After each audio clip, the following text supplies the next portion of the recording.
Ok, ça va être une longue vidéo. Bonjour. Aujourd'hui, on va parler un peu de drama, parce que la Formule 1, c'est aussi ça, hein. On va évoquer une relation un petit peu tendue, on va dire ça comme ça, qu'il y a eu entre deux pilotes de très gros calibre, Lewis Hamilton et Nico Rosberg. Ils ont été coéquipés pendant 4 ans chez Mercedes, dans une voiture très dominante, et sur 3 années ils se sont disputés le titre, et ça a très rapidement dégradé leur relation, alors qu'à la base ils étaient amis. J'ai gratté un peu le sujet dans ma dernière vidéo, sur la première victoire de Verstappen, avec leur accident à Barcelone en 2016, mais j'ai effleuré que la surface de ce qui a pu se passer entre les deux, et il y a tellement plus de choses à dire sur le sujet. Revenons un peu sur cette cohabitation mouvementée qu'il y a eu entre Rosberg et Hamilton.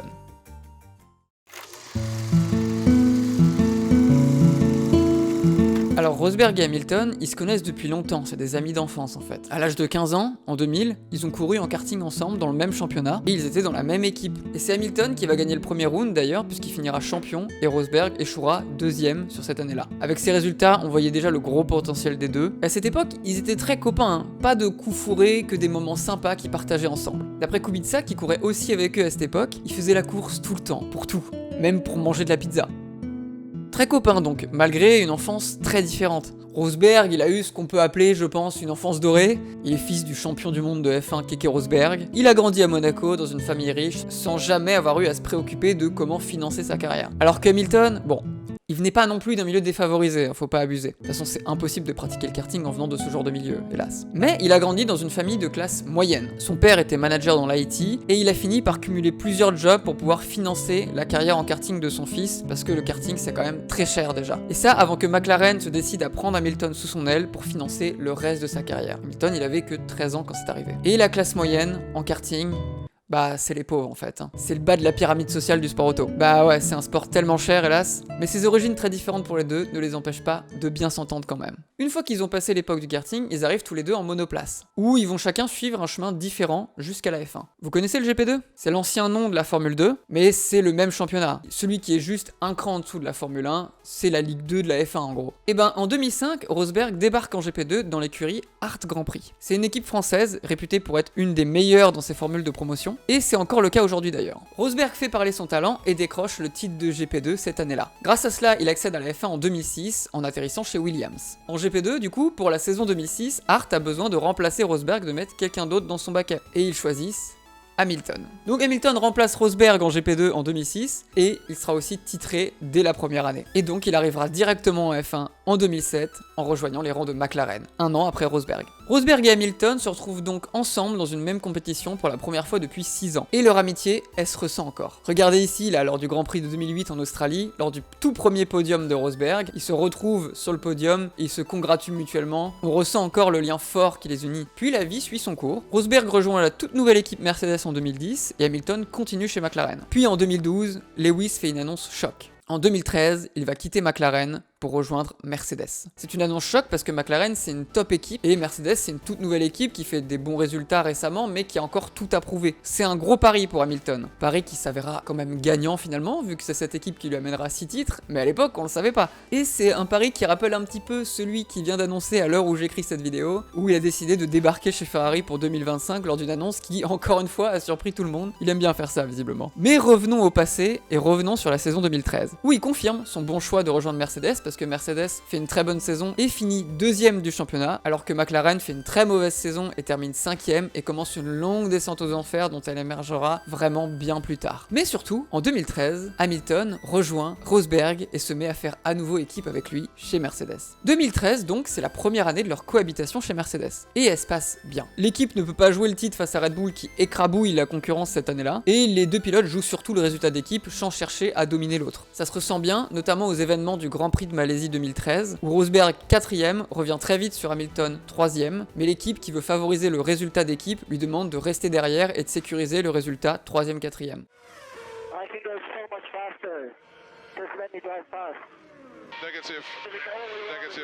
Rosberg obéira et Hamilton sera pas très content de ses consignes d'équipe, il va s'excuser auprès de Rosberg et il dira que c'est lui qui méritait d'être 3ème sur cette course.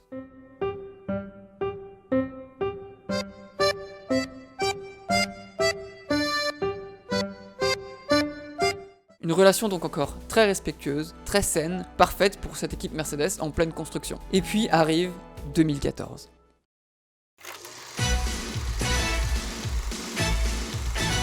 La saison 2014, elle marque un gros changement de règlement technique dans la F1. Déjà, il y a du changement aéro, les nez ils sont abaissés et oh putain c'est vrai. Bon, faisons une pause et expliquons comment ont pu arriver ces horreurs. Dans les années précédentes, les nez étaient hauts, parce que les nez hauts, ça laisse plein de place pour faire entrer de l'air par-dessous la voiture. Et ça a aidé pour les vitesses de passage en courbe, notamment en augmentant la performance du diffuseur à l'arrière de la voiture. On va pas s'étendre sur la technique ici, mais on reviendra un jour dessus sur notre vidéo, promis. Retenez juste, plein d'air qui passe en dessous égale bien. Le problème, c'est que ça créait des nez à double ponton qui étaient certes efficaces, mais qui avaient un look moche, faut le dire. Et puis c'était surtout dangereux, parce que du coup, avec ces nez hauts, les voitures avaient tendance à facilement se grimper dessus. Et à cette époque, il n'y avait pas le halo, donc quand t'as ta tête à l'air libre, t'as pas trop envie d'avoir 750 kg qui te tombent dessus. Du coup, pour des questions à la fois d'esthétique et de sécurité, la FIA décide d'abaisser les nez. Sauf que le règlement, il est pas très bien écrit, pour changer. Et donc les équipes comprennent vite qu'on peut juste abaisser un tout petit bout du nez et garder le reste haut pour conserver un maximum de flux d'air sous la voiture. Ce qui nous a donné des solutions comme ces magnifiques Nebit chez Caterham et Force India par exemple, avec aussi le nez aspirateur de Ferrari, ou même le nez double bit de Lotus. Alors celui-là il est marrant quand même. Pour respecter la réglementation, ils l'ont fait asymétrique. Il y a un côté qui est plus court de l'autre, du coup le côté plus court est pas considéré comme un deuxième nez parce qu'il est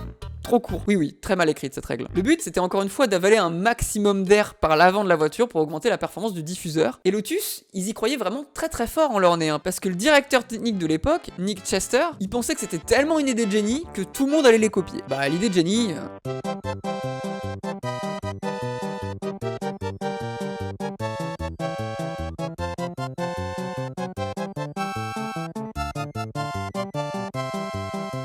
Bon voilà, ça a été la pire saison de Lotus. Après, pour leur défense, les problèmes de leur voiture, ils étaient pas que aéro, et le moteur était raté aussi. Parce que le moteur, il avait aussi changé. Putain, la transition de ouf. En 2014, donc, on change non seulement l'aéro, mais aussi le moteur. Les moteurs, c'était jusque-là des V8 atmosphériques, simples, mais tellement bruyants. Allez, on se fermait un coup.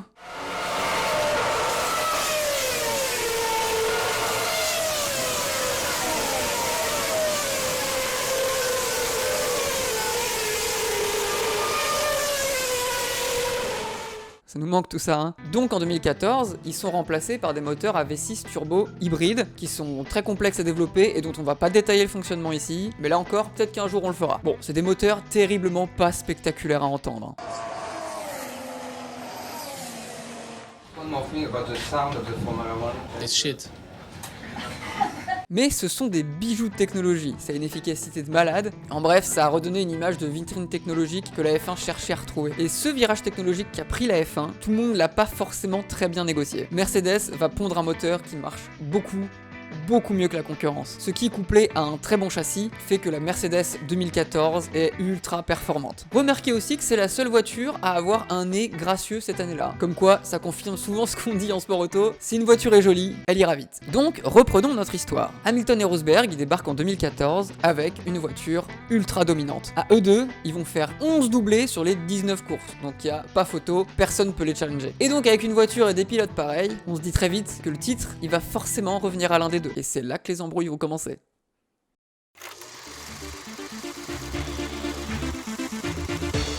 Au début de la saison, ça se passe encore bien. Ça se bagarre, mais dans le respect. Et on peut le voir lors du 3e Grand Prix, là, celui de Bahreïn. On a beaucoup de passes d'armes spectaculaires, mais respectueuses. Les pilotes sont heureux de se battre ensemble avec une voiture aussi forte. On les voit encore se féliciter à la fin de la course. Mais aussi, ils commencent à comprendre les enjeux à ce moment-là quand même. Un GP dominé, ça peut être un coup du sort favorable. 2 GP dominés, ça commence à sentir bon. 3, on commence à capter que le titre, on va pouvoir vraiment le jouer sérieusement. Et les tensions débutent donc juste après le 3e Grand Prix, le GP de Bahreïn, quand Hamilton réalise que Rosberg a utilisé un mode moteur que Mercedes avait interdit aux pilotes d'utiliser. Pourquoi Mercedes interdit certains modes moteurs aux pilotes? Parce que les moteurs doivent tenir plusieurs courses et ils veulent pas que les pilotes tapent trop dedans. Donc ils se limitent à certains modes moteurs pour éviter les problèmes de fiabilité. Rosberg a utilisé un mode moteur performant interdit par l'équipe pour essayer de rattraper Hamilton sur ce Grand Prix. Et donc quand Hamilton l'a découvert, il était pas content. Et il a aussi découvert que Rosberg, lors de ce même Grand Prix, celui de Bahreïn, il a récupéré un gros document compilant toutes les données de course du Grand Prix précédent de Lewis Hamilton. Il l'a récupéré d'un membre de l'équipe, ce qui lui a permis d'étudier pourquoi il était plus lent qu'Hamilton sur certains secteurs, et de travailler dessus pour revenir. En vrai, partager ce genre de document, c'est quelque chose d'assez commun pour une équipe de Formule 1, vu qu'on veut pousser les deux pilotes au maximum, mais dans un contexte où l'équipe était archi dominatrice, et aussi peut-être dans le fait que ce soit fait dans son dos, Hamilton n'a pas du tout apprécié. Il a réagi froidement en disant que si c'était comme ça, dans ce cas, il le ferait lui aussi. Ça y est, y est, l'ambiance se dégrade. Au 5ème GP, l'Espagne, Hamilton fait lui aussi usage du mode interdit par Mercedes pour défendre sur Rosberg. La guerre est déclarée. Mais tout va s'envenimer vraiment au 6ème Grand Prix, celui de Monaco. Monaco, on le sait, tout se joue au qualif. Le circuit est tellement court et étroit que dépasser, ça relève du miracle. Donc celui qui fait la pole en théorie, il a fait 80% du boulot pour la victoire. Et en qualification, en Q3, le premier run place Rosberg en pole position. Et sur le second et dernier run, Rosberg fait une erreur et tire tout droit à Mirabeau. Conséquence, Hamilton qui arrive derrière se mange les drapeaux jaunes et il peut plus finir son deuxième tour, ce qui l'empêche d'améliorer et d'essayer de battre Rosberg. Cette erreur de la part de Rosberg lui permet donc paradoxalement de sécuriser sa pole position et par extension s'offrir quasiment à coup sûr la victoire le lendemain. Il n'en faut pas plus pour qu'Hamilton l'accuse d'avoir délibérément raté son freinage pour l'empêcher d'améliorer, ce qui serait de l'anti-jeu et de la triche de la part de Rosberg. Les commissaires se pencheront sur le sujet et analyseront les données de Rosberg et concluront que c'est bien une erreur de pilotage que Rosberg a fait. Mais Hamilton, il les croit pas. Lui, il est persuadé que Rosberg a fait un coup fourré et qu'il lui a mis à l'envers. Suite à cela, Hamilton déclarera dans les médias qu'à partir de maintenant, lui et Nico n'étaient plus amis. À partir de là, plus de chaleureuses accolades, plus de sourires, que des visages fermés à chaque course. C'est la guerre. La saison continue, les GP s'enchaînent, Hamilton gagne quelques grands prix, Rosberg en gagne d'autres, et on arrive au 11e Grand Prix, celui de Hongrie, pour le prochain incident. Hamilton part du fond de grille à cause d'un problème en qualif, et Rosberg, lui, part tout devant. Au jeu des stratégies et des événements de course, à un moment, Rosberg va se retrouver derrière Hamilton sur une stratégie différente, et il est bien plus rapide que lui. Dans ces cas-là, normalement, l'usage fait que l'équipe demande au pilote de devant de laisser passer le pilote de derrière. Quand on est sur une stratégie différente, ça n'a aucun intérêt pour l'équipe que les deux pilotes se battent ensemble. C'est donc ce qu'on demande à Hamilton, et il refuse. Okay, Lewis, if you let Nico pass this lap, please. Let Nico pass on the main start-finish straight. Why is he not letting it through? He's had the message, Nico. He's had the message. Cette décision va faire perdre beaucoup de temps à Rosberg qui va galérer à le doubler et qui va lui coûter des positions au final à la fin de la course. Et qui permettra d'ailleurs à Hamilton de finir devant lui. Rosberg est évidemment furieux, mais Mercedes n'en tient pas trop rigueur à Hamilton. Parce que déjà le directeur non exécutif de l'époque chez Mercedes, c'était Niki Lauda, un ancien pilote connu pour son caractère bien trempé. Et lui, il défend Hamilton. Il comprend très bien que Hamilton n'a pas voulu laisser passer Rosberg dans un contexte de lutte pour le titre et qu'il n'a pas envie de faciliter la tâche de Rosberg. Mercedes ne prend donc aucune sanction pour l'insubordination de Hamilton. La course juste après, c'est Spa-Francorchamps, et ça va donner lieu au premier accrochage entre les deux. Au début de la course, Rosberg va tenter un dépassement sur Hamilton, Hamilton va défendre, et ils vont se rentrer dedans. L'impact paraît pas très important, mais les conséquences seront énormes. Hamilton va avoir une crevaison qui va détruire son plancher et qui va le pousser à abandonner plus tard dans la course. Rosberg lui aussi va être en difficulté, il va devoir changer son aileron, il va avoir des problèmes de performance et il va même pas réussir à gagner le Grand Prix. Rosberg va être vivement critiqué après cet accrochage. Il est jugé complètement responsable et il est même hué sur le podium par le public. Il commence à s'installer comme un antagoniste aux yeux du grand public. Après la course, en réunion avec Mercedes, Rosberg assumera le contact et affirmera qu'il aurait pu l'éviter, mais qu'il ne l'a pas fait pour prouver quelque chose. En gros, il voulait montrer à Hamilton que s'il décidait d'être agressif avec lui, Rosberg ne lâchera pas et il se rentrerait dedans. Il admet presque à demi-mot que l'accrochage était intentionnel. En tout cas, c'est comme ça qu'Hamilton le comprend. Et Toto Wolff, le team principal de Mercedes, il est pas du tout content non plus. Même si pour lui ce n'est pas intentionnel, l'incident est inacceptable et il le fera bien savoir à Rosberg. Ce sera le dernier moment chaud de la saison. À partir de là, Hamilton commence à prendre peu à peu l'ascendance sur Rosberg. Et lors du dernier Grand Prix, il décrochera le titre, au terme d'une saison qui fut très serrée entre les deux. World champion!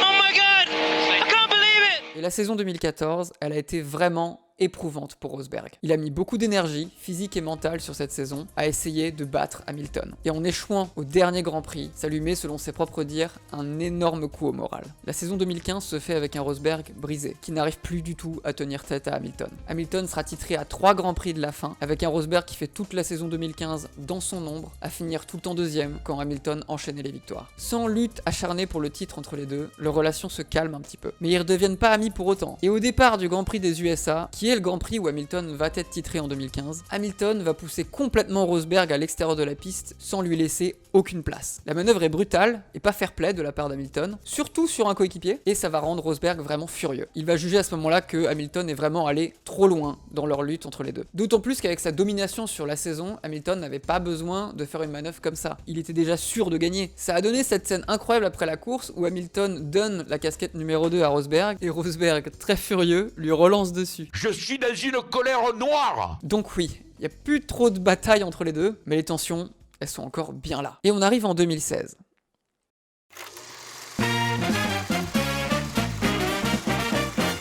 « 2016, c'est le renouveau de Rosberg. Il va utiliser toute la saison 2015 où il sera un peu en retrait par rapport à Hamilton pour récupérer sur le plan mental. Il va travailler avec un psy et il se relance dans une course au titre pour la saison 2016. Sur la fin de la saison 2015, malgré le fait que le titre était déjà perdu, on sent libéré de quelque chose. Il commence à enchaîner les victoires. Et ça se poursuit en 2016, où il continue de gagner, vu qu'il va gagner les 4 premières courses. Ce qui commence déjà à mettre beaucoup de pression sur Hamilton pour conserver son titre. Hamilton qui du coup accumule pas mal de retard dès le début pour la course au titre 2016. Cependant, bien que la bagarre pour le titre a repris de plus belle entre les deux, et qu'on se retrouve donc dans la même situation qu'en 2014, la relation entre Hamilton et Rosberg va un peu mieux. Les deux ils s'aiment toujours pas, hein, mais ils se supportent, et des propres dires d'Hamilton, leur relation s'apaise un peu. En fait, la saison 2014, ça restera la saison où ils se détestaient le plus. Ça n'empêche pas lors de cette saison la présence de 2 gros clashs. Lors de la 5e course de la saison, en Espagne, alors que Hamilton, il y a pas mal de points de retard à rattraper maintenant pour le championnat, il tente une manœuvre agressive dès le départ sur Rosberg, qui lui va aussi défendre agressivement, et ils se mettent dehors tous les deux. C'est un moment fort chez Mercedes, car c'est la seule fois où leur rivalité les poussera à abandonner tous les deux. Et c'est totalement inacceptable pour l'équipe. Évidemment, les deux se rejettent la faute, hein, et grâce à cet incident, un certain Max Verstappen peut récolter la première victoire de sa carrière. J'avais fait une vidéo dessus. Mais malgré cet incident, et même s'ils se rejettent tous les deux la faute l'un sur l'autre, Hamilton dira que ça n'a pas tant affecté leur relation. Sans doute parce qu'au fond d'eux, ils se savaient tous les deux un petit peu mutuellement responsables, et qu'au final, ils se sont fait tous les deux défoncer par Toto Wolff. À partir de là, ils ont interdiction formelle de s'accrocher à nouveau. Mais l'équipe continue de leur laisser le droit de se battre. Et évidemment, ils vont s'accrocher à nouveau les cons. Le GP d'Autriche. Cette fois-ci, ça va se jouer au dernier tour. Rosberg est en tête, Hamilton lui revient dessus, et il va tenter un dépassement. Rosberg, il veut pas se laisser faire, surtout au dernier tour, et il allonge complètement son freinage, quitte à pousser complètement dehors et laisser aucune chance d'Hamilton de l'éviter.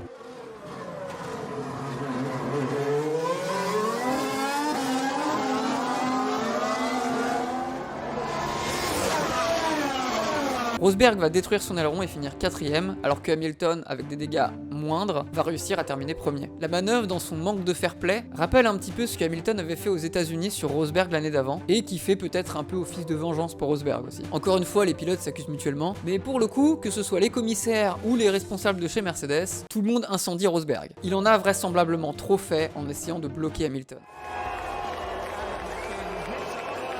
Mais encore une fois, de toute façon, Hamilton et Rosberg, ils se parlaient même plus déjà. Ils ont déjà clashé avant. En fait, ça change plus grand chose ce qui se passe entre les deux. La saison se poursuit et après plusieurs péripéties, Rosberg réussira à gagner le titre. De peu, dans une course qui fut très original, on va dire. Lors du dernier Grand Prix, l'écart entre Hamilton et Rosberg en termes de points au championnat était tel que pour que Hamilton soit titré, il fallait obligatoirement que lui gagne et que Rosberg ne fasse pas mieux que la 3ème place. Donc c'était mal parti pour Hamilton déjà. Donc Hamilton, en tête du Grand Prix, décide d'une stratégie un petit peu singulière. Il pilote excessivement lent dans les parties sinueuses du circuit et accélère sur les parties avec des lignes droites. En faisant ça, il empêche Rosberg de le dépasser, mais il le ralentit énormément. Ce qui fait que derrière, tout le monde est très vite revenu. Le but d'Hamilton est que Rosberg fasse une erreur et se fasse instantanément doubler par les autres de derrière afin que Hamilton puisse remporter le titre. Malgré la pression, Rosberg tint bon et finit 2ème et réussit enfin à obtenir le titre qu'il convoitait tant. Monkey, amazing job! I'm so proud of you! You did amazing!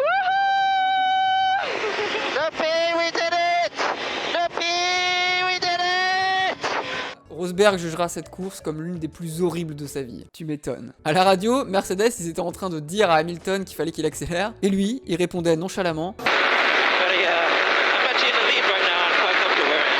Mercedes finalement n'en voudra pas à Hamilton, sachant que le titre constructeur était déjà acquis, et Toto Wolff plus tard regrettera même d'avoir tenté d'interférer pour la lutte pour le titre entre les deux. Après son titre, Rosberg, il était lessivé. Il le dira lui-même, battre Hamilton, ça lui a demandé une énergie considérable, et de faire des gros sacrifices dans sa vie perso pour y arriver. Après avoir finalement glané ce titre qu'il voulait tant, Rosberg annonce quelques jours plus tard qu'il quitte définitivement la Formule 1, afin de se concentrer sur sa vie de famille. L'annonce surprend tout le monde, y compris sa propre équipe qu'il n'avait pas prévenu. On s'attendait à ce qu'il reste pour défendre son titre face à Hamilton, mais lui, il a plus du tout la foi de refaire tout ce qu'il a fait. Un titre lui suffit, battre une fois Hamilton lui a suffi, et il est pas sûr d'y arriver à nouveau. Et il a pas envie de refaire tous les sacrifices qu'il a dû faire pour y arriver. Il décide donc de partir en étant sur la plus haute marche du podium. Hamilton lui rendra hommage, je crois, parce que son commentaire paraît quand même un peu salé. Il déclare: il manquera au sport et je lui souhaite le meilleur. C'est la première fois qu'il gagne contre moi en 18 ans de compétition, c'est pourquoi ce n'est pas une surprise qu'il arrête. Mais il a aussi une famille sur laquelle il veut se concentrer, un enfant.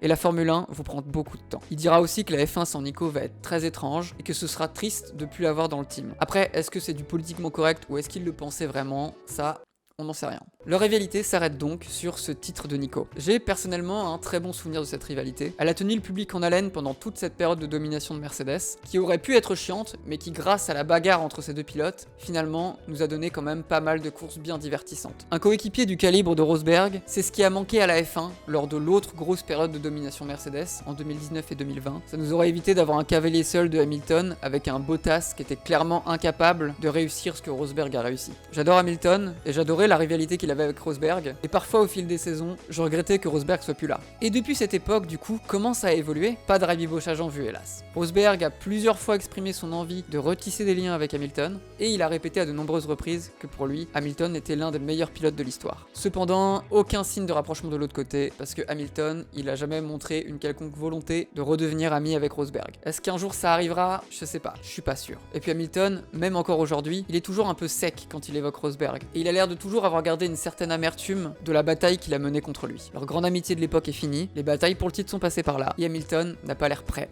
à retrouver cette amitié. Rebonjour. Je reprends un petit peu le micro parce que Rosberg a donné une interview dans un journal allemand, le Süddeutsche Zeitung, désolé de ma prononciation, en disant que lui et Lewis sont en train de réparer leur relation, qu'ils se voient de temps en temps et que même Hamilton envoie des cadeaux à la fille de Rosberg à tous les Noëls. Je suis assez surpris de cette annonce parce que je pensais pas qu'on allait avoir un rapprochement, surtout aussitôt, parce que ça fait déjà pas si longtemps que Hamilton chiait encore sur Rosberg publiquement. Donc écoutez, je me suis un peu fourvoyé dans ma conclusion, mais je voulais préciser que ce truc est tombé pendant le montage. La vidéo arrive à sa fin, n'hésitez pas à mettre un petit pouce bleu si elle vous a plu, ça m'aide beaucoup, et n'hésitez pas à vous abonner aussi. Ciao!